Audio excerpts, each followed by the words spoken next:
자, 90점 이상 맞으신 분? 90점 이상? 없어요? 오늘 어려운데, 2회차, 3회차가 어렵긴 한데, 그래도 다시 한번 묻습니다. 90점 이상? 예? 안 들어오신 분들 중에서 혹시 80점 이상? 80점 이상. 박수 한번 쳐주고, 80점 이상. 그래, 80점 이상 됐고.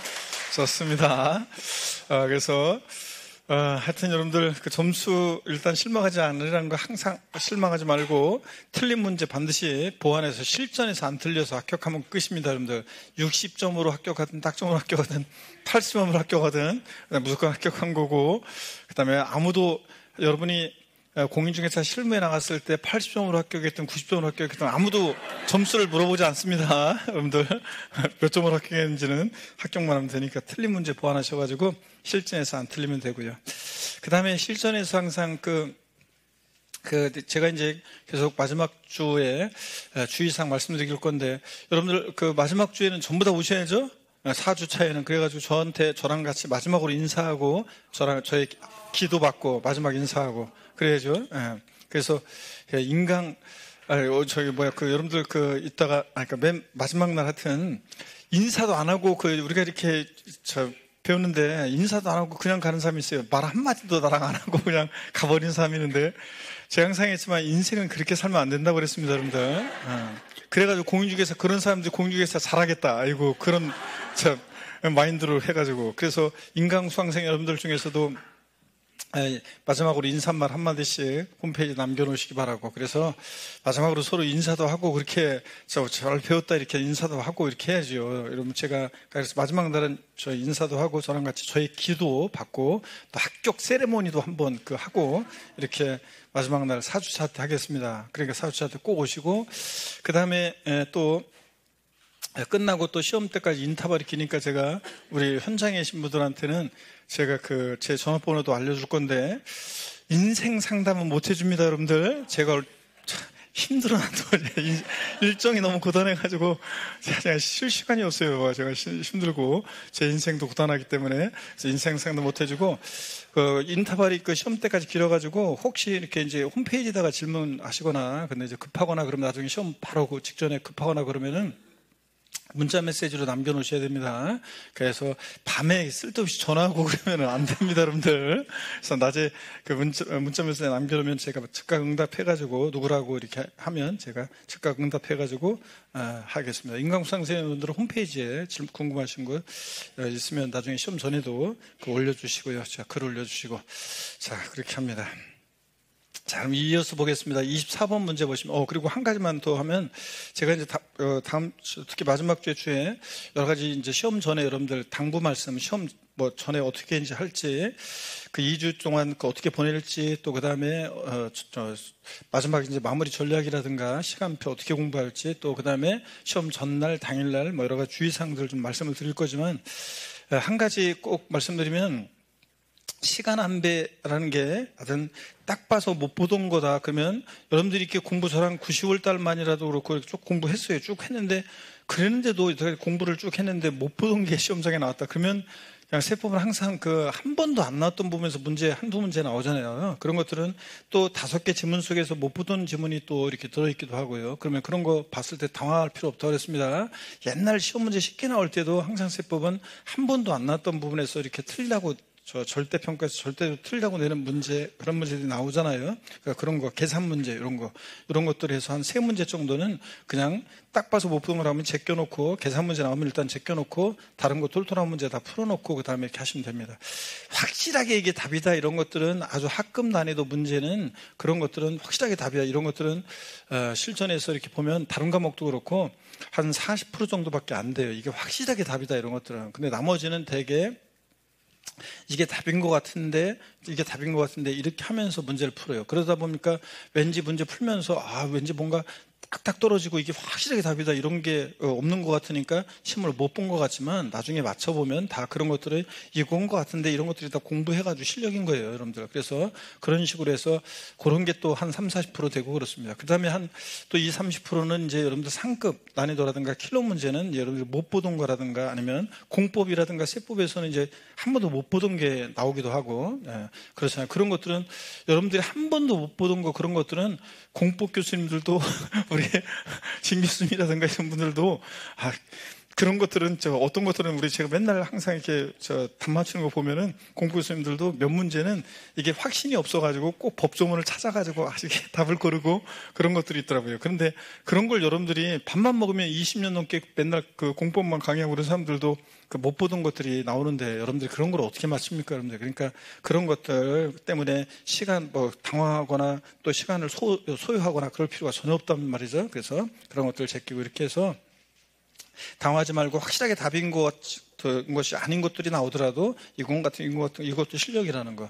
딱 못 보던 거는 무조건 제껴서 찍고 이런 식으로 여러분들 찍는 것도 세법 같으면 나중에 차분한 마음으로 보시면 의외로 이렇게 답이 뭔가 이렇게 지문 속에서 튀는 게 있어가지고 골라낼 수 있어요. 여러분들이 잘 찍을 수 있습니다. 그렇게 하시면 되는 거고. 자, 그 다음에 마킹 같은 걸 한 가지 담아드리면 저 마킹을 시간 내에 이렇게 시간 한 배를 똘똘한 문제 먼저 풀어놓고 나중에 이제 그 제꼈던 것들을 나중에 이제 시간을 보면서 이렇게 이제 마킹을 잘 밀리지 않도록 잘 하고 이렇게 하면 되는데 꼭 보면은요, 시간 안배를 못 해가지고 시간이 없어가지고 몇 분 남았습니다. 그러면 당황해가지고 막 그때부터 막 당황해가지고 까매져가지고 막 문제 있을 때 못 풀고 막 그냥 한 5문제, 10문제를 막 찍어버리고 이런 사람도 있는데, 시간 안배를 그렇게 못 해가지고 이런 분들은 이건 그냥 아무 생각 없이 문제 푸는 거잖아요, 여러분들. 그 박스 시간 걸릴 것 같은 건 제껴놓고 나중에 풀고 이렇게 하면서 시간 안배를 했어야 되는데, 그냥 무조건 풀다가 그냥 순서대로 풀다가 시간 없어가지고 나중에 막 찍고 이런 일이 없어야 되고, 또 그 다음에 예전에는 종이 쳤어요. 그 종료 종이 딱 그 벨이 울렸어도 마킹을 막 하고 있는 것 같으면 문제 푸는 게 아니라 마킹을 하고 있으면 감독관들이 그냥 이렇게 거두려고 하다가도 막 마킹하고 있으면은 마킹은 그냥 적당히 좀 봐줬어요. 그래서 다른 사람부터 먼저 걷고 조금 이렇게 봐주고 그랬었는데 그 예전에 이제 다 그랬었는데 이게 절대평가다 보니까 상대평가 아니고 그러니까 적당히 봐주는 게 있었는데 지금은 MZ세대 그 감독관들도 많이 들어오고 공정 이런 거를 많이 따지기 때문에 안 봐줘요, 지금은. 그래가지고 그냥 시간 종 쳤는데 마킹하고 있으면 그냥 뺏어가거나 아니면 그냥 그래도 막 저기 하면 그냥 거버립니다, 그냥. 그래서, 그냥 끝장이에요, 여러분들. 그러니까 꼭 시간 안배 하셔가지고 시간 내에 마킹까지 해서 이렇게 답안 제출할 수 있도록 주의합니다. 그래서 시간 안배는 똘똘한 먼저 문제 풀고 나중에 이런 것들 이렇게 해서 똘똘한 문제를 찍거나 똘똘한 문제를 그 중하급 난이도를 시간 없어가지고 찍어버린다거나 아니면 그런 것들을 이렇게 나중에 그냥 마킹을 못 한다거나 이러면 큰일 나는 거니까요. 그런 것들은 꼭 해야 되고 상급 난이도에 해당되는 것은 찍거나 뭐 하더라도 그런 건 상관없는 건데 그래서 여러분들이 항상 주의합니다. 그래서 어떤 수강생분은 제가 시험 당일날 이제 해설 강의 촬영하려고 어느 곳에서 이제 이렇게 사우나 가가지고 이렇게 좀 쉬고 있었는데 어떤 수강생이 전화가 왔는데 울고불고 하면서 전화가 와가지고 자기가 마킹하고 있는데 이걸 뺏어갔다는 거야. 그래가지고 막 그 청와대 진정하겠다는 동보.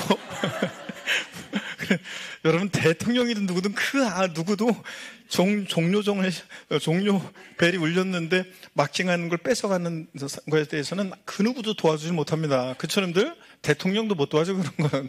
아무리 대통령 백이 있어도 안 됩니다. 그 누구도. 그러니까 그런 일이 없기를 바랍니다, 여러분들. 어떤 분은 이런 분도 있었죠? 자기가 한 문제 차이로 합격한 줄 알았는데 한 문제 차이로 떨어진 사람도 있습니다. 어떤 사람이냐면 그 마킹을 하나에 3번에 2번에 마킹을 했는데 또 모르고 5번에 또 마킹했어요. 하나는 비워놓고 자 이걸 2번 찍었으면 5번에다가 하려고 하는 걸 갖다가 마지막에 5번에 해놓고 그걸 모르고 그냥 지나갔다가 나중에 불합격했다고 그래 합격한 줄 알았는데 불합격했다고 그래가지고 산업인력관리공단에 인천에 있는 실제 수강생 문제인데 그래가지고 산업인력관리공단 인천 본부 가가지고 저 답안지 열람할 수 있거든요. 그래서 답안지 열람했더니 직원이 나오면서 여기를 그 문제가 있었네요. 그러면서 딱 손으로 가르쳐 주는데 딱 보는 순간 2개 찍고 하나 비어 있고 그래가지고 딱 보는 순간 죄송합니다 그러면서 나오면서 눈물이 막 하염없이 흐르더래요. 집에 오는 동안 계속. 그래가지고 몇 날 며칠을 그냥 알아 누워있다가 한 수강생이 있었습니다. 여러분들 얼마나 억울해요, 여러분들. 그죠? 그러니까 그런 일이 없도록 그런 거 주의하시고 막힘 같은 거라. 24번 보겠습니다, 여러분들. 지방세법상 재산세 대상에서 국토의 행위 이혼한 법률 규정에 의한 도시지역 내 상업지역의 일반 건축물 바닥 면적이 200이고 일반 건축물이요. 그 다음에 그에 딸린 토지 면적이 1000제곱미터다. 이거 맨날 연습했잖아요, 여러분들. 모의고사 누가 출제하면 이런 거 한 번씩 나오잖아요. 종합합산 대상 토지에 해당한 면적은 그렇습니다. 상업 쪽의 용도 지역에 따른 지역별은 3배다 그랬는데 우리가 일반 건축물의 부속 토지가 기준 면적 이내면 별도 기준 면적을 초과한 면적은 종합인데 그 기준 면적 어떻게 계산하냐? 건축물 바닥 면적에다가 용도 지역에 따른 적용 배율을 곱해서 구하죠. 그래서 3배. 상업지역은 3배, 공업지역은 혹시 모르니까 4배. 그래서 용도지역에 따른 건축물 바닥 면적에다가 용도지역에 따른 적용비를 곱한 면적 600제곱미터가 뭐예요? 기준 면적이죠. 그래서 기준 면적 이내. 그래서 요거 이런 거라고 했습니다.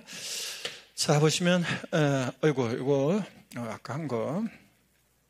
그래서 보시면 요 상가 지금 있는 거고 상가가 있고 바닥 면적이 200이고 이런 거예요. 200제곱미터고 전체 토지 면적이 1000제곱미터고 자 그러면 저희 건축물 바닥 면적에다가 이 상업지역이 있고 상업지역의 용도지역에 따른 적용 배율은 3배라고 했고 그러면 이거요.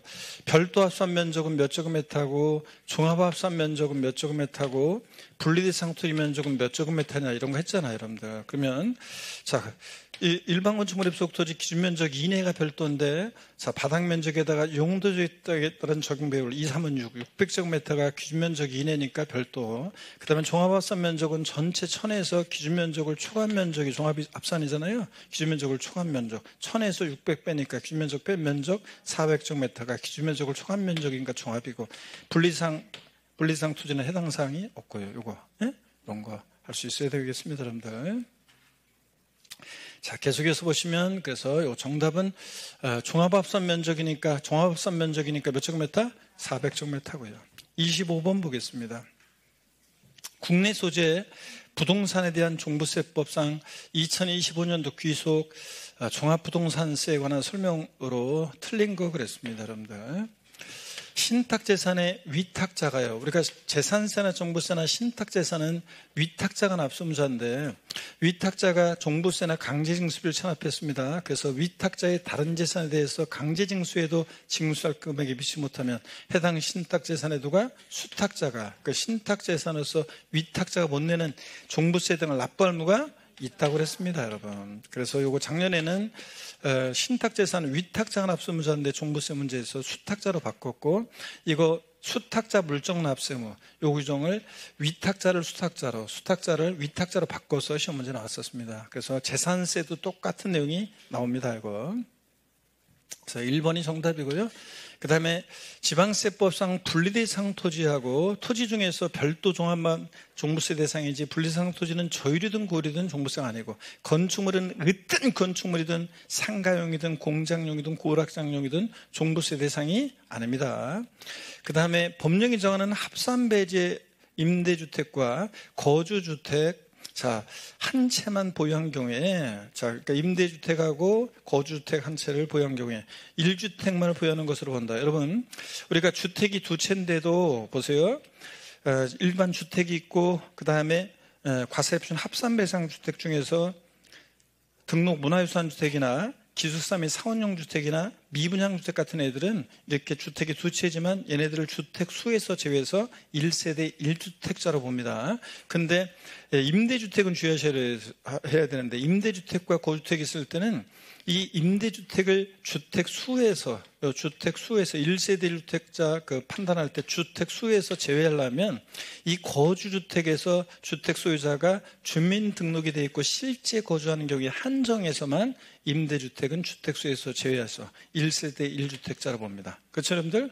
요거 임대주택만 이 단서가 있어요. 주택 소유자가 여기서 이 거주택에서 주민등록되어 있고 실제 거주한다는 단서 조건이 있고 그럴 때만 주택 수에서 임대주택은 제외하는데 나머지 등록 문화유산 주택 같은 애들은 과세표준 합산배상 주택은 무조건 주택수에서 제외해서 합니다. 그래서 1세주택자라 보고요. 과세표준 합산배 대상 주택은 세율 적용 시에도 주택수에서 어떻게 한다? 제외됩니다. 예? 주택이 일반 주택이 두 채가 있고 하나가 합산배제 임대주택이나 기숙사의 사원용 주택이나 등록 문화유산 주택이 있다. 주택이 세 채지만 세율 적용 시에 몇 주택 세율 정하느냐? 2주택 세율 정합니다. 얘들은 세율 적용 시에도 주택수에 제외하고. 근데 임대주택만 1세대 주택자 판단할 때 이런 단서가 있어요. 이 거주주택에서 주민등록돼 있고 실제 거주한 경우 한정해서 주택수에 제외하고. 근데 등록 문화유산 주택 같은 애들은 그냥 무조건 주택수에서 제외하고요. 4번입니다. 종합부동산세 원칙적으로 과세권자 결정에 의해서 납세무 확정됩니다. 그죠? 정부부가 하자니까. 근데 납세무자가 신고 납부 선택하는 경우에는 예외적으로 신고하는 때 납세무가 확정될 수도 있고요. 종부세는 원칙은 정부부가 하세, 예외적으로 고의소유 통해버리고 신고 납부 선택하면 신고 납부할 수 있으니까 원칙은 과세관청 결정에 의해서 확정되지만 신고 납부 선택했을 때는 뭐 하는 때? 신고하는 때 확정될 수도 있다. 주택분 종부세는 항상 개인과 법인을 구별합니다. 그래서 법인 소유와 개인 소유에 따라서 납세무자라든가 과세표준 세율, 그 다음에 세부담 상한 다 다릅니다. 여러분들 주택분은 토지는 개인 법인 구별하지 않는데 주택분은 개인과 법인을 구별해서 이렇게 달라집니다. 여러분들. 자, 그래서 맞고요. 자, 그러면 계속 이어서 봅니다. 26번 문제를 보시면요. 26번 문제를 봅니다. 자, 종부세 문제인데 역시요. 자, 2025년 귀속 종부세에 대한 설명이다. 틀린 것은 그랬습니다. 60세 이상의 직계 전속을 동고봉양에서 세대 합감으로써 일세를 구성하는 경우에 신청이 없는 경우에도 최초로 합가한 날부터 몇 년 동안? 10년 동안 가까이 일세를 본다. 자, 혼인도 몇 년? 10년 동안. 5년에서 올해 10년을 바뀌어서 10년 동안 가까이 일세를 보는데, 자, 60세 이상 직계존속 동고부양으로 세대 합쳤을 때하고 혼인의 경우에 이 두 가지 경우에는 신청이 없는 경우에도 가까이 일세를 봅니다. 신청하는 경우에 한해서 그럼 틀려요, 여러분들. 요거. 그래서 혼인하고 60세 이상 직계존속은 신청 없어도 혼인한 날부터 합가한 날부터 10년 동안 가까이 일세를 봅니다. 신청한 경우에 한해서 그럼 틀리다는 거 주의합니다. 다른 것들은 다 9월 16일부터 9월 30일까지 관할 세무서에 신청하거나 현황을 신고하거나 그래야 되는데 요것만 신청이 없어도 이렇게 10년 동안 가까이 일세를 봅니다. 60세 이상 직계존속 혼인 요 두 가지만. 2번이요. 부부 공동명의 일세주택자도 부부 중에서 1인을 납세무자로 정해가지고 1주택자 신고한 경우에는 단독 소유 1세대 1주택과 똑같이 과세표준 결정 시에 12억 공제하고 연령별 보기한별 세액공제를 정받을 수 있습니다. 그래서 부부 공동소유 1세주택인데 둘 중에 한 사람을 납세무자로 정해서 1주택자 신고하면 단독 소유 1세주택과 똑같이 계산합니다. 이거 맞고요. 그 다음에 주택분 과세표준 금액에 대해서 해당 대상 주택에 주택분 재산세로 부과된 세액은 주택분 종부세에서 어떻게 한다? 공제합니다. 이중과세를 피하기 위해서 종부세 부과 기준에 부과되어 있는 재산세 공제하는 거 이거. 그럴 때 이 재산세 공제할 때 4번을 보세요. 이때 주택분 종부세액에서 공제되는 재산세액은 재산세 표준세율의 50% 범위 내에서 가감된 세율이 적용된 경우에는 그 세율이 적용되기 전 세액을 공제합니까?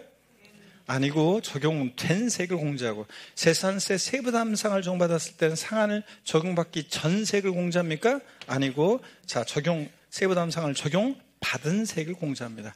전 아니라고 그랬습니다. 작년에도 시험에 나왔는데 요거 가감 조정되기 전 세부담 상을 적용받기 전 아니고 가감 조정된 세부담 상을 적용받은 재산세액을 공제합니다. 3번과 4번이요. 그래서 4번 작년에도 나왔었고 요거. 그래서 4번이 틀렸습니다, 여러분들.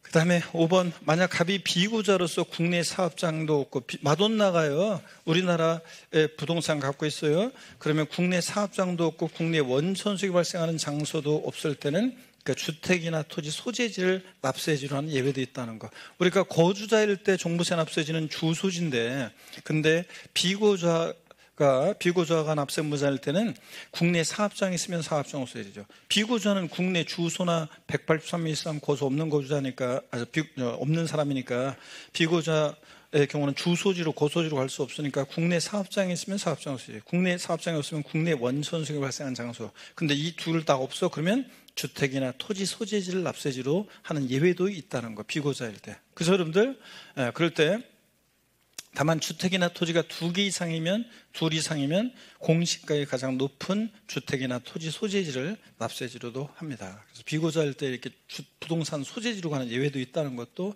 알아두시고. 27번 문제 보겠습니다. 27번 종합부동산세 문제인데 이어서 봅니다. 옳은 거요. 종부세관은 설명으로 옳은 거.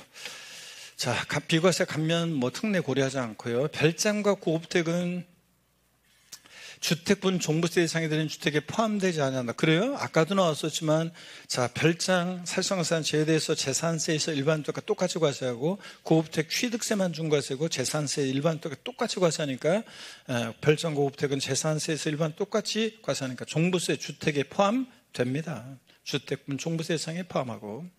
그 다음에 종합부동산세를 신고납부 방식으로 납부하고자 하는 납세무자는 종부세 과세표과 세액을 해당 연도 12월 1일부터 15일까지 관할 세무자에게 신고해야 한다는데 그렇습니까?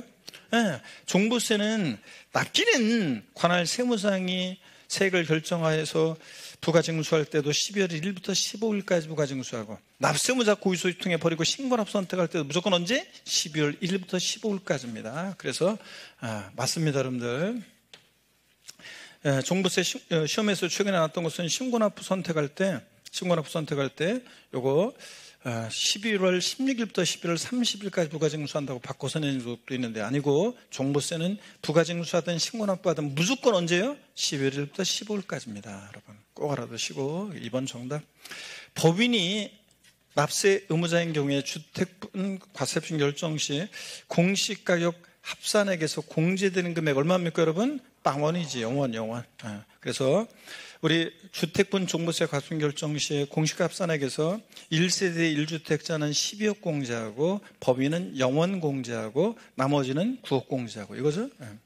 주택분 종부세 세부담 상한 적용 시에 개인과 법인 모두 상한율이 150%다 그랬는데 틀렸습니다 여러분들. 자, 우리 개인은 150%인데 법인은 세부담 상한 적용이 있다 없다? 없습니다. 법인은 세부담 상한 적용이 없습니다. 법인은 주택을 보유하지 말아라 그런 의미에서 법인 적용이 없다고 그랬습니다. 세부담 상한. 그래서 재산세하고 또 비교해서 종부세 세부담 상한 비교해 드리면 다시 한번 보세요. 비교해 드리면 종합부동산세 세부담 상한은 종부세 세부담 상한, 보유세부담의 급격한 증가를 막기 위해서 아까 재산세는 토지건축물 150% 주택은 원칙 적용 없다 이런 거 소개해드렸고 종부세는 주택분은 개인과 법인을 구별하잖아요. 개인이 납세무자일 때는 자 전년도 총세액 상당액의 150% 못 넘게 하는데 법인은 자, 주택분 세부담 상한 적용이 있다 없다? 없습니다. 법인은 주택을 보유하지 말아라 그런 의미에서 전년도보다 200% 300% 늘어날 수 있습니다. 근데 토지는 항상 개인 법인 구별 없이 토지는 개인이 납세무자든 법인이 납세무자든 개인 법인 구별 없이 몇 프로입니까? 150% 못 넘게 합니다. 그래서 종부세는 원칙적으로 세부담 상한 150%예요. 전년도 총세액 상당액의 150% 못 넘게 하는데 법인 소유일 때만 이렇게 적용 없다는 거 주택분. 법인 소유 주택분만 적용 없다. 요것만 주의합니다. 그러면 되고요. 자, 됐습니다, 여러분들. 그래서 요 얘기고 그 다음에 5번 주택분 종부세 세액 계산 시 개인은 주택 수에 따라서 차등 비례세를 정합니까? 뒤바꿔놨네. 초과 누진세를 정하고 그래서 개인 주택분은요, 주택분 종부세 개인은 자 여러분 토지는 개인법인 구별 없고 주택분만 개인법인 구별해서 개인이 납세무자일 때 주택분은 자 2주택 이하다 말로 할게 2주택 이하는 빵5 27 7단계 초과환수율 3주택 이상이면 빵5 5 7단계 초과환수율 법인은 초과환수율이고 근데 법인 사회적 기업이나 종중 등을 제외하고 법인은 일반적으로 주택수에 따라서 초과누진세율이 아니라 비례세율이 적용됩니다. 비례세율. 법인은 비례세율. 그래서 2주택 이하면 2.7% 비례세율, 3주택 이상이면 5% 비례세율. 그래서 법인은 비례세율이고 주택분, 개인이 초과누진세율입니다. 뒤바꿔놨습니다. 그래서 2번이 정답입니다. 계속해서 봅니다. 28번 문제 볼게요, 여러분들. 28번 문제는 종합부동산세 법상 과세표준 결정 시 1세대 1주택자에 대한 설명으로 틀린 거 그랬습니다. 1주택이요. 자, 여러분 1주택 있는데 주택 부속 토지만 소유한 경우 제외하고 1주택과 다른 주택의 부속 토지, 주택의 건물과 토지 소유자가 다른데 부속 토지를 함께 소유하고 있는 경우에는 1세 몇 주택자로 본다고요? 1주택자로 봅니다. 시험에 한 2번 나왔죠? 주택 하나가 있고 다른 주택의 건물과 토지 소유자가 다른데 부속 토지만을 소유하면 1세 몇 주택자로 본다? 1주택자로 봅니다. 그 다음에 1세대 1주택자가 1주택을 양도하기 전에 다른 주택을 취득해서 1식 2주택이 된 경우에도 자, 법령이 정하는 경우 이거 3년 동안요. 3년 동안은 1세 몇 주택자로 본다? 1주택자로 본다. 1식 2주택도 1주택자로 봅니다. 그 다음에 1주택 하나가 있고 상속받은 주택이 있습니다. 법령이 정하는 이 상속받은 주택을 소유하면은 주택이 있고 하나는 상속받아서 2주택이 됐습니다. 내 의지로 2주택 된 거 아니니까 1세 몇 주택자로? 1주택자로 봅니다. 특히 상속 개시일로부터 5년 동안 1주택자로 보고요. 또 1주택 하나가 있고 주택 소재지역 가액 등을 고려해서 법령이 정하는 지방 저가주택 요거 올해 가액 기준이 개정되는데 공시 가격으로 얼마? 4억 원 이하 4억 원 이하의 지방 저가주택을 소유합니다. 그러면 1세 몇 주택자로 본다? 1주택자로 봅니다. 그래서 여러분 1식 2주택이거나 상속받은 주택으로 2주택이거나 또는 지방 저가주택과 로 2주택이거나 이럴 때는 주택이 두 채지만 1세대 1주택자로 봅니다. 예? 자, 여러분 언제 배웠냐 이런 식인데 다 보면 나와요. 요거. 자, 요약집에 보시면 그 다음에 이 2부터 4까지 규정을 총괄하는 납세무자는 이거 이런 거 내가 상속받은 주택으로 2주택이에요. 1식 2주택이에요. 지방 저가주택으로 2주택이에요. 이런 것들을 신고해 주게 되어 있습니다. 그래야지 종부세 1세주택자로 관할 세무서에서 계산을 합니다. 그럴 때 이런 거 신고나 신청은 다 언제부터 언제까지 하게 되어 있어요? 이런 신고나 신청은 다 언제까지 해야 한다? 예?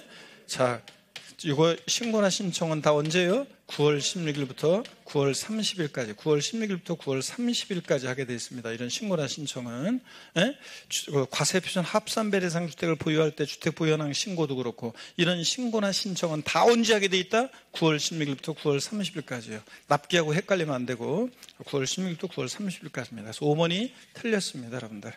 자, 29번 문제부터 이제 양도소득세인데 보세요. 다음 중 가로 안에 공통적으로 들어갈 내용으로 옳은 것. 취득가액을 어떤 거로 계산할 때 양도책을 최소화하고자 하는 경우에 다음 중 큰 금액을 납세자가 필요경비로 선택할 수 있다 그랬는데 취득가액을 뭐로 할 때 이거 환산 취득가액으로 할 때만 환산 취득가액 플러스 필요경비 예상공제 합한금액과 자, 자본주택 양도비용 합한금액 비교 둘 중 어떤 거? 큰 금액을 필요경비로 할 수 있습니다. 자, 여러분, 그래서 2번 정답인데 취득가액을 매매사례가액이나 감정가액으로 하게 되면 기타 필요경비는 필요경비 예상공제하고 끝나요. 자, 이렇게 두 개 선택할 수 있는 것은 어떤 경우 취득가액을 매매사례가액, 감정가액이 없어서 환산 취득가액으로 할 때만 이렇게 선택할 수 있다는 거. 예? 여러분, 이거 나중에 또 문제 나오고 계산 문제. 자, 그래서 2번이 정답이고 30번 문제 봅니다. 공인중개사가 고객에게 소득세법상 양도세 비과세 관해 설명한 내용이다. 옳은 것을 모두 고른 것은 그랬습니다. 경작상 필요에 의해서 농지를 교환하는 경우로서 쌍방 토지 가액의 차익이 큰 편의 4분의 1 이하여야 한다 그랬는데 여러분 우리 농지 교환 분합 소득 교환 또는 분합으로 인한 소득 비과세 요거 나오면 요건이 시험에 제일 많이 나왔는데 요건이요. 쌍방 교환 분합하는 토지 가액의 가액이 큰 편의 얼마? 4분의 1 이하여야 합니다. 요거 초과로 바꿔서 시험에 나왔었고 저 34회 때는 한해서 비과세하는으로 각각 10억 원과 8억 원의 농지는 비과세한다 그랬습니다. 물론 경작상 필요한 경우는 악용의 소지가 있어 신농지에서 3년 이상 거주 경작한 단소조건이 있어야 되는데 농지 교환 분합 소득 비과세에서는 몇 년 나왔다. 무조건 몇 년? 3년. 요것도 기억하고요. 3년도 기억하고. 그러면 요거 각각 10억 원과 8억 원의 농지 요 교환할 때 비과세 받을 수 있는지 따져보겠습니다. 따져보시면 우리 수업 시간에도 제가 예를 들었던 건데 교환 분합하는 A 농지 가격은 10억 교환번호판은 비농지 가격은 예를 들어서 8억 원. 자, 교환번호 비과 받을 수 있냐 따져보면 교환번호판은 쌍방 토지가액의 차액이요. 고액 토지가액에서 저액 토지가액을 뺀 차액 얼마입니까? 2억 차액이.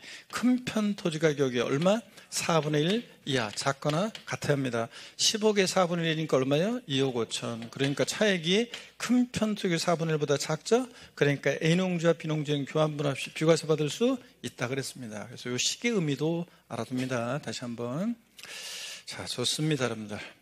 그 다음에 겸용주택이, 그래서 이거 맞고요. 기억번호는 겸용주택이 고가주택인 경우요.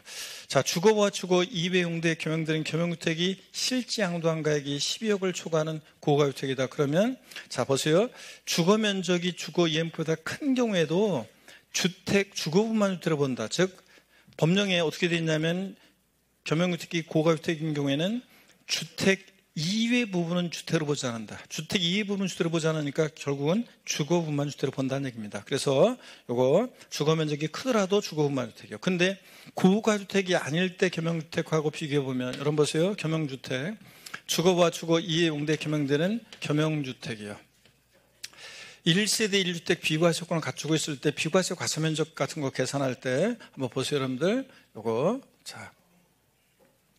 겸용주택이 고가주택이 아닐 때, 고가주택이 아니다. 그냥 고가주택이 아닐 때 일반적인 겸용주택이다 그러면 고가주택이 아닐 때는 실거래가 10억을 초과하지 않았을 때는 주택면적이, 주거면적이 주거 이의 면적보다 크다. 그러면 전부주택으로 보죠? 네, 전부주택으로 봅니다. 그래서 건물에 있어서는 전부주택으로 봐서 전부 비과세권 갖췄을 때 전부 비과세 받을 수 있고, 근데 주거 면적이 주거 이해보다 작거나 같으면 주택 이외 부분은 주택으로 보지 않는다. 법령에 주택 이외 부분은 주택으로 보지 않으니까 그 말은 주거 부분만 주택으로. 그래서 주거 부분만 주택으로 보니까 비과세권 갖추는 겸용주택일 때는 주거 면적은 비과세, 상가 면적은 과세합니다. 그래서 이거를 한마디로 표현하면 부등호, 주택 면적이 클 때 부등호, 작거나 같을 때 부등호, 주택 면적이 주택 이해보다 클 때 부등호와 작거나 같을 때 부등호를 기억하면서 요걸 한마디로 표현하면 주택 면적이 클 때만 전부주택이요. 클 때만 전부주택입니다. 작거나 같으면 주거부만 주택이고 클 때만 전부주택. 그래서 암기 우리가 어떻게 했냐? 양도세 겸용주택 부등호 주택이 클 때만 전부주택. 왜 안 따라요, 여러분들? 다 같이 시작. 부등호 주택이 클 때만 전부주택. 주택이 크면 전부주택이고 작거나 같으면 주거부만 주택 이거잖아요. 근데 이 겸용주택이 만약에 고가주택이다. 자, 실지 양도한 가액이 12억을 초과한 고가주택이다. 그럼 얘기가 틀려요. 그러면 이제 고가주택일 때는 주택 이외 부분은 주택을 보지 않는다. 그러니까 주택 면적이 클 때도요. 주택 이외 부분은 주택을 보지 않는다. 그 말은 주택이 클 때도 주거 부분만 주택으로 해요. 그러니까 주거 부분과 주거 이외 부분을 분리해서 주거 부분만 주택으로 봅니다. 주거 부분만 주택으로. 주택 이외 부분은 주택을 보지 않는다. 그 말은 주거 부분만 주택으로 봅니다. 주택이 크더라도. 그래서 이 겸용주택이 고가주택일 때와 아닐 때를 꼭 구별합니다, 여러분들. 아셨죠? 이거 아직 시험에 안 나왔으니까 꼭 알아둡니다. 자, 이렇게 하시고. 네, 좋습니다. 그 다음에 그래서 요거 맞고요. 자, 겸용주택이 고가주택이면 주택면이 크더라도 주택 이 부분은 주택을 보지 않는다. 즉 주거부만 주택을 본다. 맞고, 실지 양도한 가액이 13억인 1세주택입니다. 그러면 고가주택이란 말이 없어도 실지 양도한 가액이 13억이니까 얘 뭐라고요? 고가주택입니다. 고가주택이란 말이 없어도 고가주택이에요. 자, 비과세권을 충족하는 고가주택의 경우 12억 초과액 부분만 과세한다. 그렇죠? 고가주택일 때는 자, 비과세권 갖춘 고가주택이다. 실거래가 12억, 고가주택은 과세인데 다만 12억 초과액만 과세하고 12억까지는 뭐한다? 비과세하고. 그래서 안분 계산하잖아요. 12억 초과액 부분만 과세한다. 고가주택이란 말이 없어도 실지 양도한 가액이 13억이니까 12억 초과했으니까 고가주택입니다. 실거래가 12억을 초과했잖아요. 그러니까 고가주택이란 말이 없어도 얘는 뭐라고요? 고가주택이라고. 그러니까 12억 초과액 부분만 과세한다. 맞네요? 그래서 다 맞습니다, 여러분들. 그래서 5번이 정답입니다. 31번 문제 봅니다. 31번 문제를 보시니까 고주와 갑이 2025년도 9월 15일에 국내에 소지하는 토지를 양도한 경우 양도세에 관한 설명, 다음에 설명 중 옳은 거 그랬습니다. 국내에 소지하는 토지를 고주와 갑이 지금 양도합니다. 예정신고는 11월 15일까지 소재지 관할 세무서에 하여야 한다. 그래요? 여러분, 일단 9월 15일 날 양도했으니까 일반적인 부동산 등은 9월 15일 날 양도하면 양도일이 속한 달 말일부터 2개월이니까 언제입니까? 11월 30일이요. 양도일로부터 2개월이 아니라 양도일이 속한 달의 말일로부터 2개월이니까 달의 말일로부터 2개월이니까 항상 그 달의 말일이에요. 그래서 11월 30일까지. 토지 소재지에 관할 세무서에 신고해요? 아닙니다. 고주자라고 그랬으니까 어디요? 주소지. 고주자니까 주소지 관할 세무서에. 국세는 직각광속을 부른다고 주소지 관할 세무서에 신고해야 합니다. 두 개의 부분이 틀렸고. 그 다음에 계속해서 봅니다. 양도세 과세표준 예정신고 기한 내 무신고한 후 확정신고 기한까지 신고한 경우에도 예정신고 무신고에 대한 가산세 감면되지 않는다는 데 틀렸어요. 감면됩니다. 감면은 돼요. 자, 우리 요거 이런 건데 예정신고 확정신고는 남남이라고 그랬어요. 여러분들 보세요. 양도소득세 예정신고를 불성실합니다. 불이행해요. 근데 다음 연도 5월 달에 확정신고를 만약에 이행합니다. 예정신고 속하는 달에 말일부터 2개월 내에 무신고하거나 또는 과소신고했는데 다음 연도 5월 달에 신고하거나 수정신고하게 되면 그러면 예정신고 불성실에 대한 가산세를 적용하지 아니한다 그러면 틀리다고 그랬어요. 얘네들 남남이에요. 예정신고 확정신고는. 그래서 예정신고 불성실에도 다음 연도 5월달에 확정신고를 이행하더라도 예정신고 불성실에 대한 가산세는 적용하지 않는다 그러면 틀리고 적용합니다. 다만 완전 남남은 아니고 동문수학과는 짝이다 보니까 예정신고 불성실인데 다음 연도 5월달에 확정신고를 이행하면 이 무신고 과소신고 가산세, 무신고 과소신고 가산세 몇 프로 깎아준다고요? 50%를 경감합니다. 50% 깎아줍니다. 자, 그래서 감면해줍니다. 누가 에어컨을 다 끈 것 같은데? 에어컨 틀어야 되는데 자, 덥습니다. 그래서 계속해서 보시면은 이어서 봅니다. 요거 그래서 감면 받을 수 있습니다. 3번 봅니다. 공공사업의 시행자에게 수용돼서 양도소득세액이 2천만 원 초과하는 경우에 납세원자는 물납을 아무리 꾸시 넘어가면 안 돼. 양도세 물납 된다 안 된다? 안 됩니다. 물납은 안 돼요. 물납 안 됩니다. 해당 과세기간에 과세표준 금액이 없거나 결손금이 있는 경우에도 납세지 관할 세무상에 확정신고 하여야 한다 그랬는데 여러분 양도 차익이 없거나 양도 차손인 때 예정신고 하여야 하죠? 하지 아니한다, 할 필요 없다, 생략할 수 있다, 다 틀려요. 양도 차익이 없거나 양도 차손인 때 예정신고 해야 되고 양도수 과세표준 금액이 없거나 결손금일 때도 확정신고 하여야 하는 거지 하지 아니한다, 할 필요 없다, 생략할 수 있다, 다 틀려요. 반드시 하여야 합니다. 4번 정답이죠.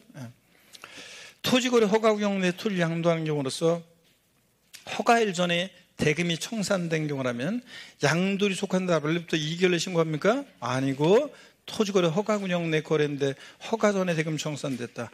대금이 청산되고 허가를 나중에 받아 계약이 유효하게 된 허가일이 속하는 달의 말일로부터 2개월 내 신고해야 합니다. 그 사람들 그렇잖아요. 토지거래 허가구역 내 토지 양도했을 때 요거 자, 그래서 허가일이 속한 달 말일부터 2개월입니다. 양도일 대금 청산 양도일 아닙니다. 요거 32번 문제 봅니다. 32번. 자, 다음은 소득세법상 고저가 국내 소재 부동산 임대 발생한 소득에 관한 설명이 다 틀린 거 그랬습니다. 해당 과세기간에 주거용 건물 임대업을 제외한 부동산 임대업에서 발생한 결손금이요. 자, 그 과세기간에 종합소득 과세금 계산할 때 공제하지 않는다. 맞습니다. 여러분, 주거용 건물 임대업에 발생한 결손금은 종합소득 과세금 계산할 때 공제하는데 주거용 건물 임대업을 제외한 부동산 임대업 작년 시험에 나왔지만 비주거용 건물 임대업에 발생한 결손금은 공제하지 않습니다. 여러분들 맞습니다. 이거 주거용 건물 임대업에 발생한 결손금은 공제하고요. 이거 시험에 여러 번 나왔던 거 주거용 건물 임대업에 발생한 결손금인지 주거용 건물 임대업을 제외한 부동산 임대업 즉 비주거용 건물 임대업인지를 꼭 잘 봅니다. 다가구 주택은 우리가 부동산 임대 사업소득에서 한 개 주택으로 계산합니다. 그런데 구분 등기된 경우는 당연히 각각 한 개 주택으로 계산하고요. 주택 임대 소득이 1,800만 원인 경우에 분리과세와 종합과세 선택할 수 없습니까? 선택할 수 있고요. 주택 임대 소득 2천만 원이 할 때 분리과세, 소득세 세율 14% 세율로 따로 분리해서 과세하는 방식과 다른 종합소득, 이자 배당 사업 근로연금 기타 소득에 합산하는 종합과세 선택할 수 있고요. 다른 소득과 합산하는 종합과세 방법으로만 아닙니다. 선택할 수 있습니다. 분리과세와 종합과세를 선택할 수 있다. 주택임대소득 2천만 원이 할 때 선택할 수 있잖아요, 여러분들. 그래서 3번 정답입니다. 4번 과세기간 또는 과세기간 종료일 또는 주택 양도일제 기준시가 10억을 초과하는 고가주택 임대수는 주택수 관계없이 1주택이라도 어떻게 한다? 과세입니다. 주택수 관계없이 과세고, 또 주택임대사업자로 미등록했을 때 가산세는 사업 개시일부터 등록을 신청한 날의 직전일까지 기간에 주택임대수익 금액의 몇 프로요? 1,000분의 2, 0.2%의 가산세가 적용됩니다. 주택임대사업자로 미등록하면 0.2% 가산세 적용됩니다, 여러분. 자, 그래서 3번이 정답이었고요. 33번 문제 봅니다. 다음은 고주자 갑의 2025년도 부동산 등 양도 현황이다. 고주자 갑의 해당 연도에 최대한 공제할 수 있는 양도소 기본 공제액은 그랬습니다. 여러분, 미등기 자산 없는 것이라고. 그러면 이거 틀린 사람들도 다른 데 보면 많던데 이거 왜 틀리냔 말이에요. 토지 양도소 금액은 소득금액 500에서 기본공제 받을 수 있죠? 250이요. 주식하고 나머지 소득금액 구별하죠? 양도 기본공제는 소득별로 각각 공제하는데 소득을 4종류로 나눠서 토지, 건물, 부동산에 관한 권리, 기타 자산 전부 합친 것에서 얼마? 250. 주식에서 250. 파생상품에서 250, 신탁수익권에서 250. 소득을 4종류로 나눠서 각각 연 250만 원씩이죠? 그러니까 토지에서 250 받을 수 있죠? 주식과는 소득금액 구별해서 주식에서 기본공제 받을 수 있는데 양도 소득금액 범위 내에서만 해주죠. 소득금액이 200만 원이면 200만 원만요. 소득금액 200 소기과에서 소득금액 200만 원인데 기본공제 마이너스 250에서 과세 없이는 마이너스 50 이러면 안 되니까 소득금액 범위 내에서만 해줍니다. 얼마만? 200만 원만. 골프용권 양도시 기본공제 받을 수 있어요? 없습니다. 이미 토지, 건물, 부동산에 관한 걸 기타 자산 여기서 전부 합쳐서 얼마? 250이니까 앞에서 받았으니까 자, 골프용권 양도 기본공제 못 받아요. 그러니까 얼마입니까? 토탈에서 450만 원 기본공제예요. 4번 정답입니다. 고개를 한번 드시고 34번 문제를 봅니다. 고개를 드시고 스트레칭 또 한번 하고 보겠습니다, 여러분들. 고개를 또 드시고 목 운동부터 합니다. 하나, 둘, 셋. 네, 반대로 하나, 둘, 셋. 네, 허리도 여러분요 좌로 우로 돌립니다. 기지개도 화끈하게 제낍니다. 어깨 돌리시고. 똑같은 내용, 똑같은 문제를 강의하는데 강의하는 곳마다 수업 끝나는 시간이 틀린 이유는 잘 모르겠는 표정을 지면서 막 이러면은 필기를 하면서 설명을 더 들어가니까 늦어지는 거예요, 여러분들. 자, 그래서 하여튼 알아서 해요, 여러분들. 지금 벌써 끝날 때가 돼야 되는데 지금 여러분들이 조금 늦게 끝나는 것은 다 여러분들 탓이에요, 여러분들. 똑같은 내용을 하는데. 자, 우리 4번 문제 봅니다.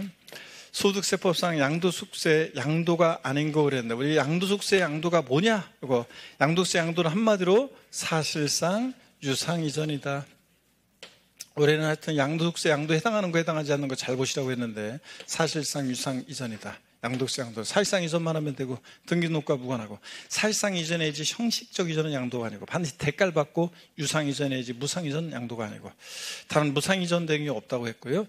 이혼의 위자료 지급에 가름해서 부동산을 이전했다. 그러면 어떤 여자가 헤어지면서 전 남편한테 이거 먹고 떨어져 그러면서 위자료를 주는 대신에 위자료 지급에 가름해서 부동산으로 위자료를 주면 위자료 지급 채무를 면한 대가를 받고 이전하니까 대물 변제로서 위자료 지급 채무 면한 대가를 받고 이전하니까 유상 이전으로서 양도에 해당합니다. 그 다음에 건물이 완성되는 때 건물과 이에 딸린 토지를 취득할 수 있는 권리. 자, 이거 부동산을 취득할 수 있는 권리로서 대상이 됩니다. 아파트 당첨권, 분양권, 입주권 이런 게 주택 분양권이나 아파트 당첨권, 입주권 같은 게 이런 게 이제 대상입니다. 이런 걸 말하는 거고. 그 다음에 지상경계를 합리적으로 바꾸기 위해서 법률에 따라 토지를 분할해서 양도한 경우로서 분할된 토지 전체 면적이 토지 전체 면적이 몇 프로? 20%를 초과하지 않았어요. 초과하면 양도를 보는데 초과하지 않았으니까 이거 양도에 해당하지 않습니다. 이건 양도에 해당하지 않아요. 양도가 아닌 거 그랬으니까 3번이죠. 지적경계가 삐뚤삐뚤하고 합리적으로 정하기로 합니다. 그럴 때 지적경계선 변경을 위한 토지기환이요. 지적경계가 이렇게 돼 있는데 이쪽 토지 소유자 갑이고 이쪽 소유자 을이고 경계가 삐뚤삐뚤하니까 경계를 합리적으로 정하기로 할 때 이쪽 토지 부분과 이쪽 토지 부분 교환이 이루어질 때 지적경계선 변경을 위한 토지교환 양도해당하지 않는데 단 분할된 토지 전체 면적이 분할 전 전체 토지 면적이 몇 프로? 20%를 초과하지 않아야지 초과하면 양도로 봅니다. 자, 초과하지 않았으니까 양도해당하지 않고 자 공유 토지를 분할하면서 등기부등본상 본인 지분이 감소된 경우로서 감소분의 대가를 지급받은 경우 이거 양도해당하죠? 지분의 변경 없는 공밀의 단순물화는 자기가 찾아간 거니까 양도해당하지 않은데 지분이 변동하는 공밀 분할의 경우로서 지분은 감소로 변동될 때 공유지분권 대가받고 이전하면 양도해당합니다. 부동산 매매 계약을 체결한 자가 계약금만 지급한 상태에서 양도하는 권리 이것도 작년 시험에 들어왔었지만 부동산 매매 계약 체결하면서 계약금을 치른 자가 치르지 않은 자보다 우선적으로 그 계약을 완성시켜서 부동산을 취득할 수 있는 지위 권리를 갖게 되니까 우리가 계약금 치르잖아요. 그러니까 이런 경우에도 부동산을 취득할 수 있는 지위 권리를 양도했다고 봐서 대상이 됩니다. 부동산을 취득할 수 있는 권리로서 대상이 되고요. 3번 정답입니다. 35번 보겠습니다. 소득세법상 양도세 비과세 대상인 1세대 1주택을 고자갑이 특수관계 없는 을에게 부기하고자 양도한 경우 양도세 비과세에 관한 규정을 정할 때 비과세 받을 세에서 뺄 금액은 얼마인가? 작년 시험에는 허위계약서 작성 이거 서술형으로 나왔었는데 매매계약서의 거래가액이 3억 1천 양도시 시가면 실거래가액이 3억 원 뭐 했다는 얘기죠? 지금 업계약서 썼다는 얘기죠? 허위계약서 작성했다. 자, 허위계약서 작성 나면 절 보세요. 비과세 감면 다 배제고 작은 금액을 뺀다도 한다, 뺀다. 이거만 알면 된다고 그랬잖아요. 제가 작년에도. 근데 작은 금액을 비과세 받거나 받을 세에서 빼는데 큰 금액으로 작년에 바꿔서 서술형으로 나왔었고 그래서 비과세 감면 다 배제고 작은 금액을 비과세 받거나 받을 세에서 뺍니다. 그랬을 때 여러분 보세요. 비과세 안 해준다고 양도세를 계산한 산출세액이 있습니다. 그러면 자 보세요. 비과세 안 해준다고 양도세 계산한 산출세액과 매매계약서에 적은 거래가액과 실거래가액의 차액이요. 이 차액과 비과세 차액이 지금 얼마예요? 1,000만 원. 요거하고 비과세 안 해준다고 계산한 양도세 다시 계산한 산출세액 3천과 비교해서 둘 중 어떤 거? 적은 금액을 적은 금액을 비과세 받았거나 받을 세액에서 뺍니다. 적은 금액을. 그러면 여기서는 지금 1,000만 원하고 3천하고 둘 중 적은 거 얼마예요? 1,000만 원. 그러니까 자 적은 금액 1,000만 원을 비과세 받았거나 받을 세액에서 뺍니다. 그래서 2번 정답. 만약에 요거 매매계약서의 성의 거래가액을 제가 이번에 그러면 3억 5천이라고 할게요. 그래서 차액이 5천이에요. 그러면 둘 중 어떤 거? 적은 금액. 그래서 이 3천만 원 정답이 되는 거고 이때는. 왜 이렇게 하냐면 비과세 허위계약서 작성했어요. 그럼 비과세 배제하고 그냥 양도세 다시 계산해. 3천만 원 계산됐어. 그럼 3천만 원 부과하면 될 것이지. 왜 차액과 비교하냐면 업계약서나 다운계약서를 조금밖에 안 썼는데 전체 책임지면 너무 가혹하니까 업계약서나 다운계약서를 많이 썼을 때는 그럴 때는 이제 이 금액으로 다시 계산한 산출세액으로 과세하고 만약에 업계약서나 다운계약서를 조금밖에 안 썼어요. 그랬을 때는 이제 조금밖에 안 썼어요. 그러면 자, 이 금액으로 과세하고 이렇게 하겠다는 얘기입니다. 그래서 매매계약서 적은 거래가액과 실거래가액의 차액 요거하고 자 다시 계산한 산출세액과 비교해서 둘 중 어떤 거? 작은 금액을 비과세 받았거나 받을 세에서 뺍니다. 그래서 2번 정답입니다. 여기서는 36번 보겠습니다. 여러분 소득세법상 고자갑은 국내에 소지하는 부동산을 배우자인 고자 을에게 증여했고 을은 증여받은 부동산을 증여받은 날부터 10년 내 특수관계 없는 병에게 양도한다고 가정할 경우 이에 대한 설명으로 옳은 거. 우리가 이제 이율과세 특례는 작년에 독립화 문제로 시험 문제가 나와서 올해 또 독립화 문제로 사례형 문제로 나올 가능성은 낮아요. 다만 종합문제 지문 한 줄 대비해서 이율과세 특례를 한번 슬쩍 보고 갑니다. 그렇지만 지금 1회, 3회, 4회 나머지는 다 지금 이제 부당행위산부인 특례를 지금 제가 중점적으로 다루고 있습니다. 요거는 한번 이월과세 특례 한번 편하게 봅니다. 자, 이월과세 특례라는 것은 배우자로부터 증여받아 가지고 10년 내 제3자에게 양도할 때 이월과세 특례예요. 이월과세 특례 나오면 여러분 보세요. 이월과세 특례 나오면 항상 문제 옆에다가 이렇게 해놓고 문제 푸시라고 그랬습니다. 배우자 직계준비 속간 이월과세 특례가 나왔다. 그러면 항상 문제 옆에다가 증여자, 수증자, 그 다음에 제3자 이렇게 해놓고 내려오는 그림 이렇게 해놓고 문제 푸시라고 그랬습니다.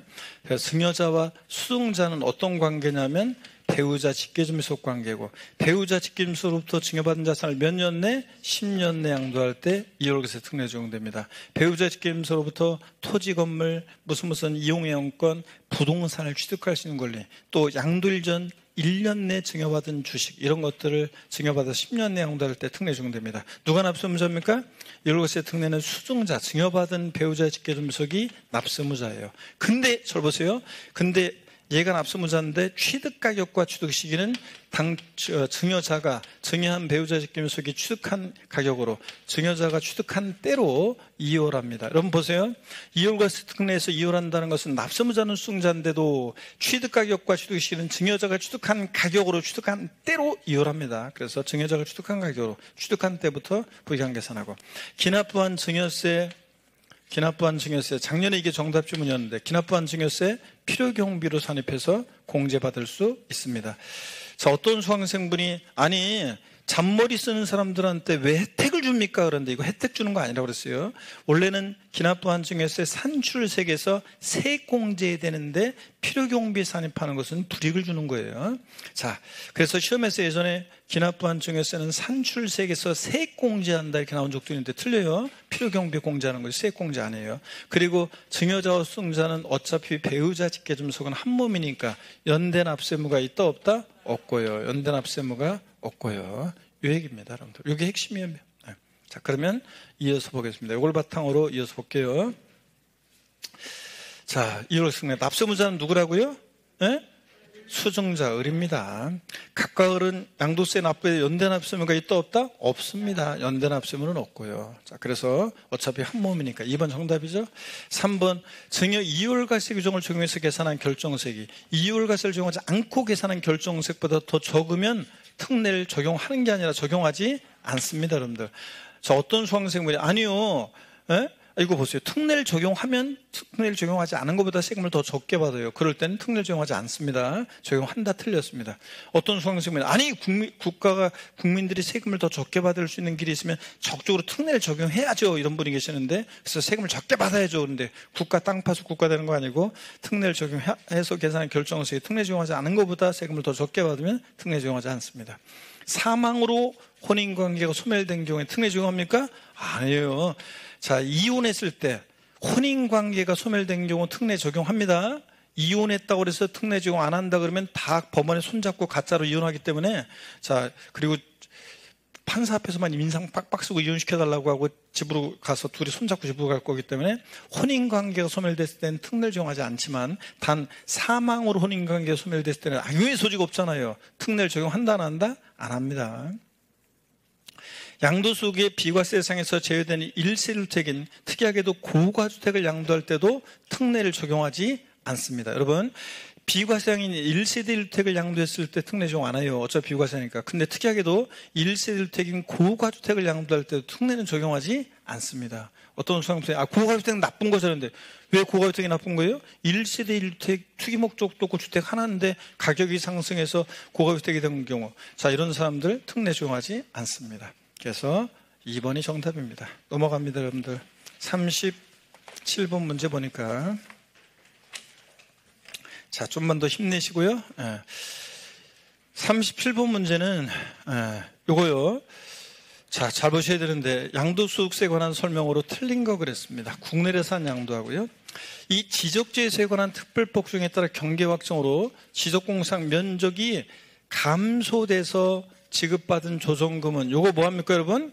비과세입니다. 면적이 감소돼서 지급받은 조정금 비과세고, 면적이 증가돼서 징수당한 조정금은 취득가격에서 제외하고, 주택가격에서 제외하고. 그 다음에 면적이 감소돼서 지급받은 조정금 비과세입니다. 시험에 이미 3, 4회 때 나왔고요. 그래서 1번 정답이네요. 그 다음에 기본공제는 자산의 종류, 보유량 관계없이 소득별로 각각 연 250만 원 공제합니다. 여러분 절 보세요. 양도 기본공제는 뭐만 아니면 미등기 양도만 아니면 싹 다 깔아줍니다.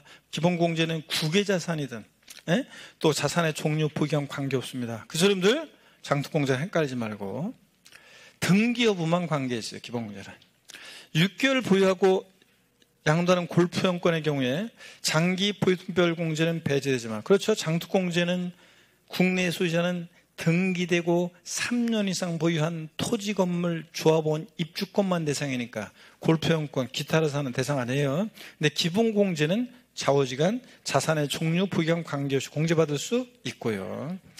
미등기 양도자산, 법령이 정하는 등기 의지하는 경우 제외하고 미등기 양도자산의 경우에는 양도책 계산 시에 필요경비 계산 공제를 적용받을 수 있다 그랬는데, 여러분 미등기 양도하더라도 필요경비 계산 공제예요. 자, 필요경비가 계산 공제를 나왔다. 며칠 되기 전에 가면 부정타느냐? 3, 7, 1.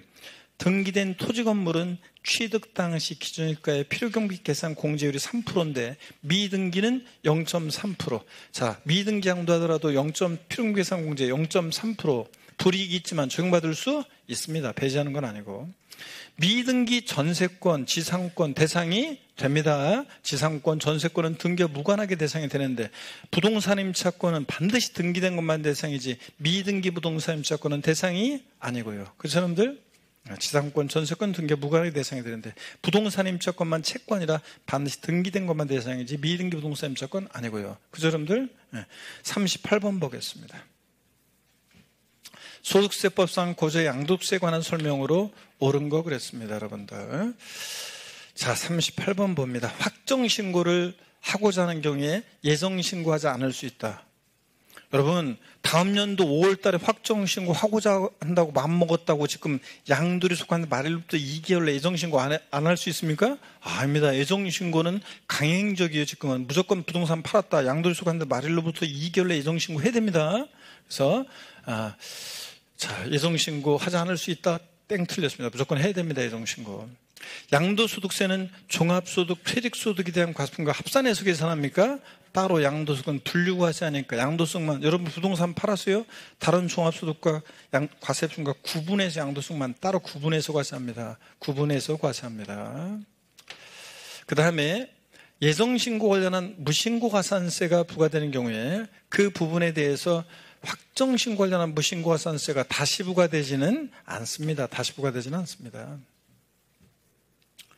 그 다음에요, 양도세 분할 납부는 예정신고 납부 시에는 적용되지 않고 확정신고 납부 시에만 적용된다. 그래요? 아닙니다. 분할 납부는 요건을 갖추면 예정신고 납부든 확정신고 납부든 다 할 수 있습니다. 예정신고 납부할 때는 적용되지 않고 틀렸습니다. 다 할 수 있습니다. 요건 갖추면. 그 다음에 5번 보겠습니다. 국토의 계획 및 이용에 관한 법률 규정에 따른 도시지역 내 토지로서 수도권 정비법에 따른 도시지역 내 수도권 내 토지 중 주거지역, 상업지역, 공업지역은 건물 정착면적 몇 배까지 비과세요? 3배까지 주택 부수토지 양도소득으로서 비과세 규정을 적용받을 수 있습니다. 그래서 도시지역 내 수도권 내 주거지역, 상업지역, 공업지역은 3배. 나머지 도시지역 내 수도권 내 녹지지역이나 도시지역 내 수도권 밖이나 나머지 도시지역 내는 5배까지 비과세고, 그 밖의 토지, 도시지역 밖은 몇 배까지? 10배까지 비과세. 특히 이거 도시지역 내 수도권 내 주거지역, 상업지역, 공업지역은 3배까지 비과세. 이거 꼭 기억합니다. 5배로 바꾸겠죠? 바꾸면? 그래서 5번 옳습니다. 정답. 그 다음에 39번 문제 보겠습니다. 다음 보기에 거주자가 1세대 1주택 비과세 요건을 충족한 주택을 양도한 경우 양도소득 금액은 얼마인가? 자, 우리가 1세대 1주택 비과세 요건을 충족한 주택인데 양도소득 금액 구하래요. 갑필, 차장, 소 여기까지 구하라는 거예요. 양도를 이제 국내 소지에 등기된 1세대주택으로서 5년 보유 및 5년 거주주택이고 양도시 실거래가액이 15억입니다. 여러분, 고가주택이란 말이 없어도 실거래가액이 15억, 즉 12억을 초과했으니까 얘는 뭐라고요? 고가주택이에요. 그러니까 이 문제는 비과세요건을 갖추는 고가주택의 양도세 계산하는 문제입니다. 그러면 양도차익과 장특공제 계산할 때 12억까지 비과세인 걸 빼기 위해서 안분 계산한다는 걸 잊지 마시고요. 그러면 필요경비 14억이고, 자 그럼 보겠습니다 여러분들. 요쪽에다가 한번 바로 풀어드릴게요. 가필차장 소니까 양도가액에서 이쪽에다 쓸까요? 양도가액에서 필요경비를 빼서 가필차. 근데 비과세요건을 갖춘 고가주택의 차장소인데 비과세요건을 갖추는 고가주택의 지금 양도소득금액구라고 하는데 비과세요건을 갖추는 고가주택 양도차익과 장특공제액은 안분 계산하는데 어떻게 안분 계산하냐? 여기 보세요. 비과세요건을 갖추는 고가주택 양도차익 계산은 어떻게 하냐면 전체 양도차익이에요. 양도가액에서 필요경비를 뺀 전체 양도차익 5억에서 14억 빼면 얼마예요? 1억. 전체 양도차익 곱하기 양도가액분의 양도가액 마이너스 12억 이렇게 안분합니다.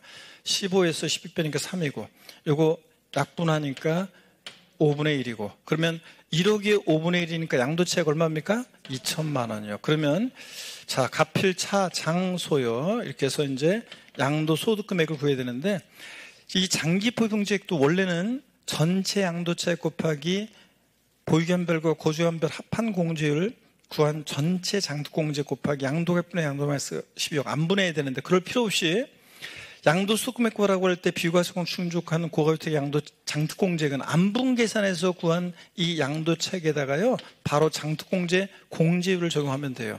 자, 양도세 과세되는 1세대주택인 고가주택의 장특공제 공제율은 보유기간별 공제율과 거주기간별 공제를 합한 공제율을 정합니다. 보유연수의 몇 프로씩? 4%씩. 4, 5, 20.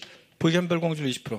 거주연수에다가 몇 프로씩? 4%씩. 4, 5, 20. 그래서 보유기간별과 거주기간별 합한 공제를 정합니다. 그러니까 몇 프로요? 40%요. 그래서 여기다 2천만 원에 40%요. 그러면 2천만 원에 40%니까 248 얼마입니까? 800만 원 이렇게요. 800만 원.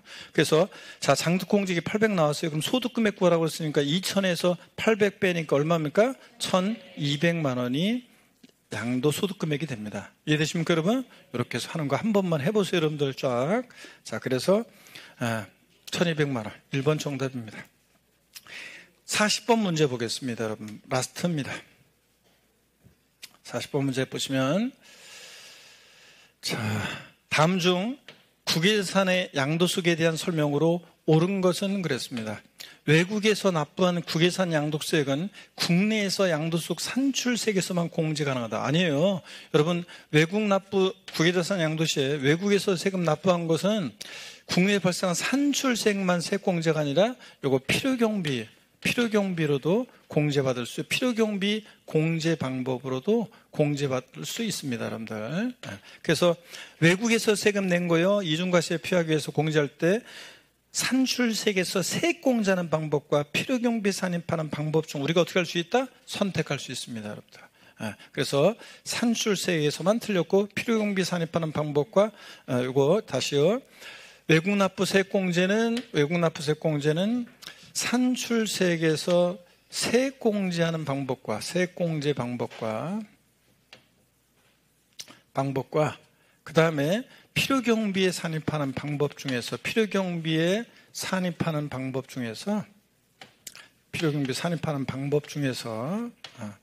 선택할 수 있습니다. 외국에서 세금 낸 거 세액공제할 때 이 두 개 중에서 어떻게 할 수 있다? 우리가 선택할 수 있습니다 여러분들.